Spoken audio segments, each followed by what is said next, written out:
Good morning student. आज हम नया चैप्टर स्टार्ट करने वाले हैं। एक्सरसाइज आपको फ्री चैप्टर में उतना ही कराना जितना मैंने कराया है आपको, ठीक है। एक बार ऑफलाइन में आएंगे तो और देख लेंगे कि उसमें से कुछ कराने लायक चीज है अगर, ठीक है। अब देखिए 7.1 एक्सरसाइज जो दे रखी है उसमें हमें क्या है, जो कोऑर्डिनेट ज्योमेट्री, बहुत अच्छा चैप्टर है और छोटा सा भी है, ठीक है। तो ध्यान से देखेंगे, छोटा तो नहीं बोल सकते, मिडिल पार्ट टाइप का चैप्टर है, मतलब ना छोटा ना बड़ा बोल सकते हैं, ठीक है। तो देखिए हमें क्या निकालना है, इसमें दो कोऑर्डिनेटों के बीच क्या निकालनी रहती है, डिस्टेंस। मतलब दो कोऑर्डिनेट मतलब x और y। तो जब भी हमें डिस्टेंस निकालने रहेगी तो डिस्टेंस फॉर्मूला होता है दूरी का फॉर्मूला, जिसको हम बोलेंगे दूरी का फॉर्मूला। तो मैं एक्सरसाइज वाइज फॉर्मूले बताते जाऊंगा, आप उसको ध्यान में रखें। x2 - x1 का whole square plus y2 - y1 का होल स्क्वायर, ये होता है डिस्टेंस फॉर्मूला, जिसको हम दूरी का भी फॉर्मूला, दूरी का सूत्र बोल सकते हैं, ठीक है। तो अब देखिए पहला क्वेश्चन लेते हैं। जैसे कि फर्स्ट क्वेश्चन दे रखा है, फर्स्ट का फर्स्ट क्या दे रखा है 2 3 और दूसरा कोऑर्डिनेट दे रखा है 4 1, ठीक है। अब देखिए पहली डिजिट को हम x1 मानेंगे, दूसरी को y1, ये x2 ये y2। आप 9th में भी पढ़ा होगा, जब हम ग्राफ बनाते थे पहला जो कोऑर्डिनेट होता है उसको x मानते हैं और दूसरे को क्या बोलते हैं, हम y बोलते हैं। तो इसलिए x1 y1 x2 y2, ठीक है। ये 12 तक आपको काम करेगा। ध्यान से देखो, x2 की वैल्यू है 4, x1 की वैल्यू है -2, y2 की वैल्यू है 1 और y1 की वैल्यू है 3, तो -3 का होल स्क्वायर। अब देखिए ध्यान से, 4 में से 2 गया 2 का होल स्क्वायर, 1 में से 3 गया -2 का होल स्क्वायर। 2 का स्क्वायर कितना हो जाएगा आपका 4 हो जाएगा। यहाँ पे भी क्या हो जाएगा 4, 4 4 का 8। अब 8 एलसीएम से बाहर आता नहीं है, 8 का अंडर रूट होता नहीं है, पर जितना भी बाहर आएगा उसको क्या करेंगे, बाहर निकाल देंगे। तो क्या लिख सकते हैं 2√2 लिख सकते हैं। जिसकी पेयर बनती है वो बाहर, या तो आप यहाँ पे भी ड्रॉप कर सकते हो। इसका थर्ड बता देता हूँ, है ना। सेकंड आप लोग करिएगा, थर्ड वाला देखिए a, b और दूसरा दे रखा है -a -b, ठीक है। बहुत इंपॉर्टेंट है, कई बार पूछा जा चुका है x1 y1 x2 y2। क्या करना है हमको, डिस्टेंस फार्मूला लगाना है फिर से। अब मान लेते हैं कि अगर डिस्टेंस फार्मूला कैसे लगाएगा, तो ये देखिए ये a मान लेते हैं, इस कोऑर्डिनेट को b मान लेते हैं। तो हम किसके बीच लगा रहे थे, ab के बीच। ये a कोऑर्डिनेट और ये b कोऑर्डिनेट, तो हम किसके बीच लगाएंगे, ab के बीच। क्या लगा रहे हैं, डिस्टेंस फार्मूला। वही फार्मूला x2 - x1 ऊपर लिख रखा है मैंने फार्मूला। x2 की वैल्यू है -a, x1 की फॉर्मूले का माइनस b फॉर्मूले का -b का whole square.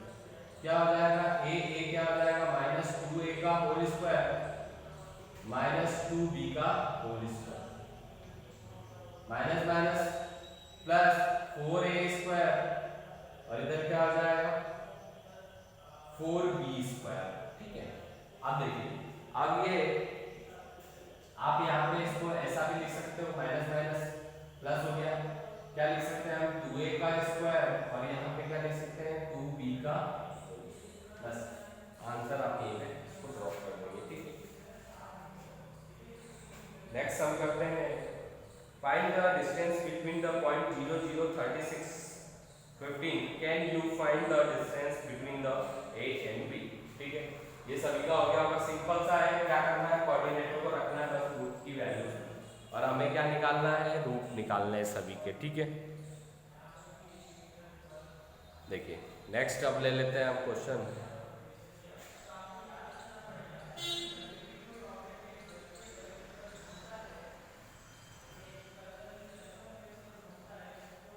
Question number second.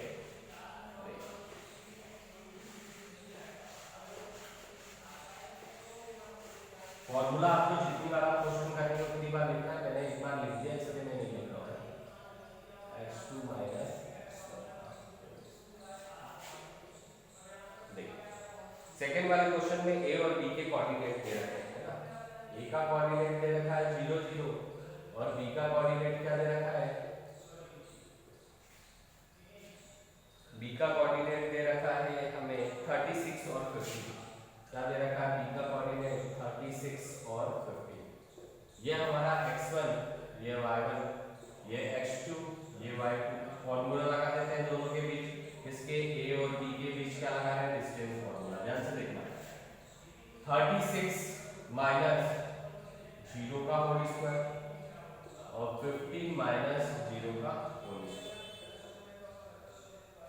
क्या हो जाएगा, 0 जाएगा तो 36 ही बचेगा और यहाँ क्या बचेगा, 15 ही बचेगा। 36 किसका होता है, 36 जब हम करेंगे तो 36 का 36 में मल्टीप्लाई करेंगे आप,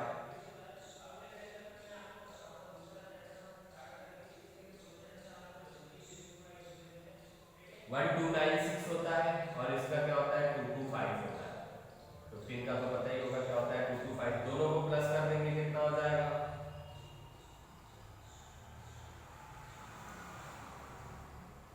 1521 होता है। और 1521 किसका रूट होता है, तो शायद 39 का होता है। किसका होता है, 39 का।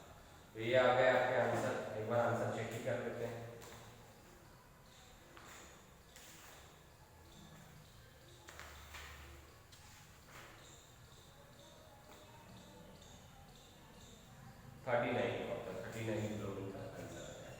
नेक्स्ट हम देखिए, हमको बताना है कि ये क्या है, कोलिनियर है कि नहीं। तो हमें इसमें कोऑर्डिनेट निकालने पड़ेंगे। 1 5 2 3 और क्या दे रखा है, -2 -11। तो हम देख लेते हैं इसमें कोलिनियर है कि नहीं, ठीक है। फिर उसके बाद से बताना आइसोसेलेस ट्रायंगल है कि नहीं, वर्टाइसेस क्या है, ठीक है। देखते हैं question number 3।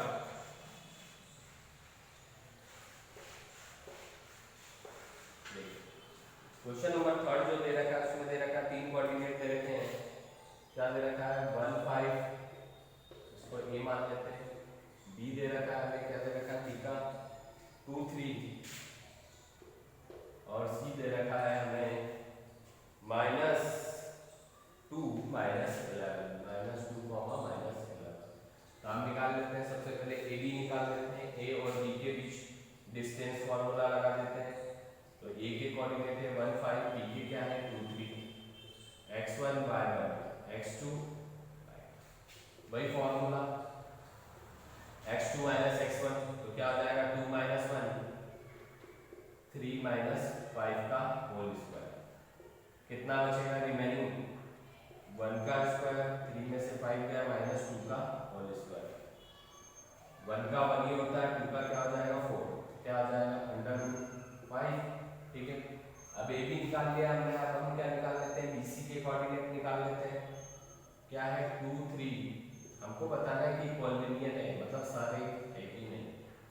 x1 y1 x2 y2, इसके बीच हम डिस्टेंस फॉर्मूला निकालेंगे तो क्या हो जाएगा, -2 -2 -11 -3, है ना। देखिए 2 और 2 क्या हो जाएगा, -4 का होल स्क्वायर -14 का होल स्क्वायर। 4 का 16 हो जाएगा और 14 का हो जाएगा 196। तो दोनों को प्लस कर दीजिए।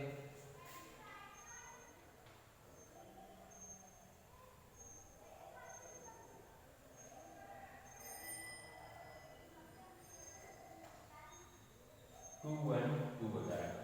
अब ए बी बी सी निकाल लिया। अब आपको क्या निकालना पड़ेगा, बस ये निकाल लीजिए या ए सी निकाल लीजिए। जब जैसे ही आप ए सी निकालेंगे, एक कोऑर्डिनेट और निकालना है, क्या निकालना है, मैं लिख देता हूँ यहाँ पे, सी ए निकाल लीजिए। जब सी और ए के कोऑर्डिनेट रखेंगे आप, यहाँ पे मैं लिख के दे देता हूँ, आप निकालेंगे जरूर, है ना। x1 y1 x2 y2, इसी फॉर्मूले से निकालना है आपको। तो आप देखेंगे कि तीनों क्या है, डिफरेंट है। मतलब ये क्या है, सरेखीय नहीं है। मतलब ये क्या है, जो पॉइंट्स जो है कोलिनियर प्रूफ नहीं कर रहे हैं। या तो हम दोनों पॉइंट को प्लस भी कर दे तो तीसरे के बराबर नहीं हो रहा है, कोई से भी 2 प्लस कर ले ऑलरेडी तीसरे के बराबर नहीं हो रहा है, मतलब ये कोलिनियर नहीं है, ठीक है। अगले वाले क्वेश्चन में हमें प्रूव करना है कि 5 - 2 6 4 7 - 2 are vertices of isosceles triangle. Isosceles triangle की प्रॉपर्टी होती है कि क्या होती है, कोई भी दो साइड क्या होती है, इक्वल होती है। तो देखते हैं, हमें पता चल जाएगा। ए बी और बी सी निकाल लेंगे इससे तो पता चल जाएगा हमें, ठीक है।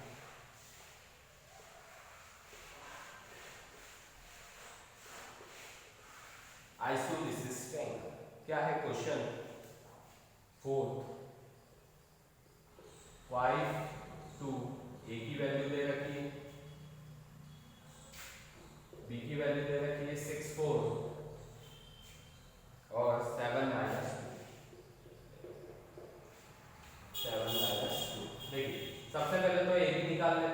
AB के कोऑर्डिनेट है 5 माइनस 2 6 और 4, ये x1 ये y1 x2 y, अभी पता चल जाएगा कि ये देखिए 6 माइनस 5 का होल स्क्वायर 4 प्लस 2 का होल स्क्वायर, 6 में से 5 जाएगा 1 का होल स्क्वायर, 4 और 2 कितना हो जाएगा 6 का स्क्वायर, 1 का स्क्वायर 1 होता है, 6 का क्या होता है 36, 36 और ये क्या हो गया 37 हो गया। ठीक है, अब ऐसे क्या निकाल लेता हूं मैं BC 6,4, ये x1 ये y1 ये x2 ये y, फॉर्मूला वही डिस्टेंस फॉर्मूला 7 माइनस 6 का होल स्क्वायर माइनस 2 माइनस 4 का होल स्क्वायर। अब देखिए सेम ही आ रहा है, 7 में से 6 जाएगा 1, ठीक है, 4 और 2 क्या हो जाएगा माइनस का 6, 1 का स्क्वायर 1 होता है, 6 का क्या होता है 36, ये देखिए रूट्स 36। अब इसकी प्रॉपर्टी होती है ट्रायंगल की, अब जब आप CA निकालेंगे ना तो वो डिफरेंट आएगा, तो हेंस प्रूफ हो रहा है कि AB क्या है BC के बराबर है, मतलब ये ट्रायंगल कौन सा ट्रायंगल है दे रखा है आइसोसेलेस ट्रायंगल AB BC के, ठीक, ये हो गया हेंस प्रूफ। ठीक है, अब देखिए क्वेश्चन नंबर जो 5th है आप देखेंगे तो मैं कुछ होमवर्क भी देना चाहता हूं आपको। ABCD 5th और 6th दोनों क्वाड्रिलेटर एक में पूछ रखा है और एक में भी फिर से क्वाड्रिलेटर ही बन रहा है, लगाना है आपको डिस्टेंस फार्मूला सभी के बीच AB BC CD और DA। देखो एक क्वाड्रिलेटर टाइप का बन रहा है, कैसा बन रहा है, सबके बीच डिस्टेंस फार्मूला लगाना है और देखना है कि ये क्या बराबर है कि नहीं। तो मैं बता देता हूं एक क्वेश्चन करके, तो वैसे ही होंगे सारे, फॉर्मूला यही चलेगा इस एक्सरसाइज में, कोई नया फॉर्मूला नहीं लगेगा। ठीक है, देखिए दे रखा है जैसे क्वाड्रिलेटर बन रहा है, आप देख रहे होंगे ग्राफ दे रखा है क्वेश्चन नंबर 5th में, ये पॉइंट ये ग्राफ दे रखा है, देखिए अब इसके पॉइंट लिख लेते हैं A B C और D। तो देखिए गाइस A के कोऑर्डिनेट क्या हो जाएंगे, तो x एक्सिस 3 से शुरू हो रहा है, कहां पे और खत्म हो रहा है 4 पे, ग्राफ में देखिए कोऑर्डिनेट बना रहा है, तो 3, 4 बन जाएगा। B के शुरू हो रहे हैं कहां से 6 से और कहां खत्म हो रहा है 7 पे, तो क्या बन जाएगा इधर लिख देता हूं 6, 7 बन जाएगा। C के शुरू हो रहे हैं कहां से 9 से और कहां खत्म हो रहे हैं 4 पे, तो 9, 4 बन जाएगा। और D के देखिए आप कहां से शुरू हो रहे हैं 6 से और कहां खत्म हो रहा है 1 से, तो क्या बन जाएगा 6, 1 बन जाएगा। ये हमने कोऑर्डिनेट निकाल लिए, कोऑर्डिनेट नहीं दिया है। ठीक है, सबसे पहले क्या निकालेंगे आप देख लीजिए, A और B के बीच डिस्टेंस फार्मूला लगाएंगे, फिर किसके बीच नहीं लगाएंगे B और C के बीच लगाएंगे डिस्टेंस फार्मूला यही वाला, B और C के कोऑर्डिनेट को लेके, फिर C और D के कोऑर्डिनेट को लेके लगाएंगे और फिर लगाएंगे लास्ट में D और A के कोऑर्डिनेट। जब चारों कोऑर्डिनेट को मैं कोऑर्डिनेट भी लिख देता हूं कि आपको दिक्कत ना हो, 3, 4, 6, 7 इसके बीच लगाएंगे, BC में 6, 7, 9, 4 के बीच लगाएंगे, 9, 4, 6, 1 के बीच लगाएंगे और यहाँ पे 6, 1, 3, 4 के बीच लगाएंगे।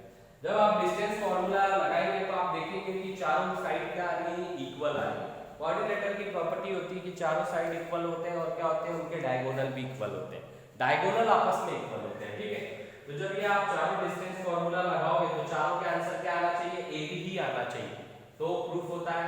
ठीक है, अब इसके डायगोनल, डायगोनल कहां जा रहा है, A से C जा रहा है और कहां जा रहा है B से D जा रहा है, तो आप क्या निकालेंगे AC निकालेंगे और BD निकालेंगे, है ना। आंसर इसके जो है इसके जैसे नहीं आएंगे, इसके अलग आएंगे, इन दोनों के आंसर जो है डायगोनल के आंसर सेम आएंगे। तो A और C के बीच क्या डायगोनल है 3, 4 और क्या है 9, 4, 6, 7 और 6, 1। तो जब आप इन दोनों को सॉल्व करोगे तो डायगोनल इक्वल आएंगे, डायगोनल के आंसर, और जब आप ये साइडेस प्रूफ करोगे तो साइडों के आएंगे। ऐसे ही आपको क्वेश्चन नंबर 6 में भी करना है, बताना है कि कोऑर्डिनेटर है कि नहीं। तो 3 सम दे रखे हैं, तीनों को आपको ऐसे ही पहले वाले कोऑर्डिनेट को A, दूसरे को B, तीसरे को C और चौथे को क्या मानना है D निकालना, उसमें भी यही है A B BC CD और AC और BD। अगर ये चारों साइडें आपस में बराबर आती हैं और ये दो डायगोनल आपस में बराबर आते हैं आंसर, तो क्या होता है, ये कोऑर्डिनेटर होता है, अदरवाइज ये कोऑर्डिनेटर नहीं होगा। तो आपको ये सम करने हैं, ठीक है। ये 2 क्वेश्चन होमवर्क दिए हैं, उम्मीद है कि आप लोग कर लेंगे, ठीक है। सिंपल सा है, फिर एक बार समझ लो 5 वाले क्वेश्चन में आपको पहले तो AB, BC, CD और DA इन चारों के क्या निकाल लेना, डिस्टेंस फॉर्मूला लगा के आंसर निकाल लेना। जैसे ही आप आंसर निकालोगे तो देखोगे कि चारों के आंसर क्या आ रहे हैं, बराबर आ रहे हैं। फिर AC और BD के आंसर निकालना, आप देखोगे कि AC और BD का आंसर जो है वो दोनों भी सेम है, मतलब डायगोनल भी इक्वल है। ऐसे ही क्वेश्चन नंबर 6 में भी करना है। Thank you.